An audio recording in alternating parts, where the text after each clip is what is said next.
এবারকার যে সংসদ, এই সংসদে প্রায় ৭৩% সংসদ সদস্য নতুন। তাদের অনেকেরই এই কার্যবিধি সম্পর্কে ওরিয়েন্টেশন নাই, যে কারণে আমরা প্রায় দেখছি যে ছোটোখাটো বিশৃঙ্খলা অনেক সময় দেখা দেয়। তো এই বিষয়ে নিয়ে প্রতিবেদন করেছেন আমাদের সিনিয়র রিপোর্টার, আমার সহকর্মী। না, আপনি ঠিক যেমনটি বলছিলেন যে ত্রয়োদশ জাতীয় সংসদ নির্বাচন একটি গণঅভ্যুত্থানের পরে সংগঠিত এই যে নির্বাচনের মাধ্যমে যে সংসদ গঠিত হয়েছে, সেখানকার প্রায় ৭৩% সদস্য নতুন। এটা একেবারেই বাংলাদেশের অন্যান্য যে সংসদগুলো গঠিত হয়েছিল তার থেকে কিছুটা ব্যতিক্রম। সেক্ষেত্রে এই সংসদে যে তরুণ সদস্যরা আছেন, বিশেষ করে যারা একেবারেই নতুন, তারা সংসদের যে কার্যবিধি এই সম্পর্কে তাদের বেশিরভাগই কিন্তু ধারণা খুবই অস্পষ্ট, তারা জানেন না। বিশেষ করে রুলস অফ বিজনেস যেগুলো আছে সেগুলো সম্পর্কে তাদের ধারণা নেই বললেও চলে। শুরুর দিন থেকে আমরা দেখেছি যে একটা এলোমেলো অবস্থা, কোন ক্ষেত্রে কোন বক্তব্য কি বলা যায়, ৭১ বিরোধীতে দাঁড়িয়ে আমাকে কি বলতে হবে, পয়েন্ট অফ অর্ডারে দাঁড়িয়ে কি বলা যায়, এই ক্ষেত্রে প্রত্যেকটা ক্ষেত্রে তারা কিন্তু রুলস ভঙ্গ করেছেন।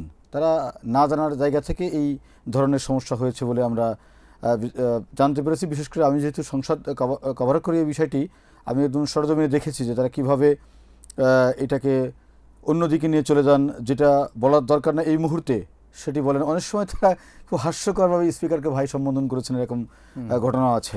কিন্তু এটা নিয়ে ধরেন, এটা তো সংসদে চলছে, সংসদ আমাদের সবচেয়ে বড় ল মেকিং বডি।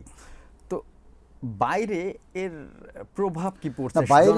বাইরে প্রভাবটা হচ্ছে, বাইরে তো অবশ্যই প্রভাব হচ্ছে, জনগণের টাকায় সংসদ চলে। আপনি জানেন যে অধিবেশন চলাকালে সর্বশেষ টিআইবি যে রিপোর্ট, সেই রিপোর্ট অনুযায়ী প্রত্যেক মিনিটে ২,৭২,০০০ টাকার বেশি খরচ হয় এখানে, প্রত্যেক মিনিটে অধিবেশন চলাকালে। জনগণের টাকায় যে সংসদ চলছে সেখানে অহেতুক কথা বলে কিংবা হাস্যরস সৃষ্টি করে প্রত্যেক মিনিটে যে খরচ সেটি বাড়িয়ে এক ধরনের প্রশ্নের সৃষ্টি হয়েছে। সাধারণ মানুষের মধ্যে আস্তে আস্তে এক ধরনের ক্ষোভও তৈরি হয় এই ধরনের ক্ষেত্রে আর কি। এই যে প্রক্রিয়াটাই, এটা কিন্তু বেশ ধারাবাহিকভাবে আমরা দেখেছি যে অষ্টম জাতীয় সংসদের পর থেকে কার্যত সংসদ সদস্যদের ভালোভাবে তাদেরকে জানাশোনা কিংবা তাদের বিধি সম্পর্কে জ্ঞান দেওয়ার যে বিষয় থাকে, দলের পক্ষ থেকে, সংসদের পক্ষ থেকে বিভিন্ন যে উদ্যোগ, সে উদ্যোগ আমরা কার্যত খুব একটা লক্ষ্য করিনি। এবারও আমরা তাই দেখছি।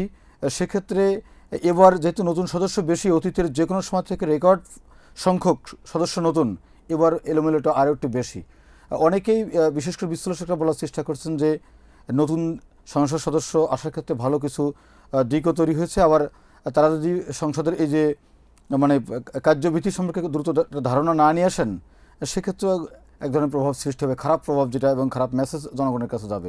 সেই জায়গা থেকে তারা বলছেন যে বিভিন্ন ধরনের ওরিয়েন্টেশন করানো, বিশেষ করে সংসদ সচিবালয়ের উদ্যোগ বা মাধ্যমে ইতিপূর্বে আমরা দেখেছি যে দলের পক্ষ থেকে সিরিয়াসলি এটা নেওয়া হতো। একই সঙ্গে প্রবীণ পার্লামেন্টারিয়ান যারা ছিলেন তাদের সমন্বয়ে ইউএনডিপি থেকে শুরু করে আন্তর্জাতিক সংগঠনগুলো আছে, আন্তর্জাতিক পার্লামেন্ট সংগঠন যেগুলো, তাদের উদ্যোগে বাংলাদেশের সংসদ সদস্যদের এই ধরনের জ্ঞান গরিমা বাড়ানোর ক্ষেত্রে বিভিন্ন ধরনের পরামর্শ দেওয়া হতো, তারা সেটি নিয়ে কাজ করতেন। এবারও আমরা সেটি প্রত্যাশা করি যে জনগণের টাকায় পরিচালিত যে সংসদ, সেই সংসদ মানুষের কথা বলবে, অহেতুক সময় নষ্ট না করবে। এটাই মূলত আজকে আমাদের রিপোর্টে আমরা দর্শকদেরকে, পাঠকদেরকে দেখিয়েছি।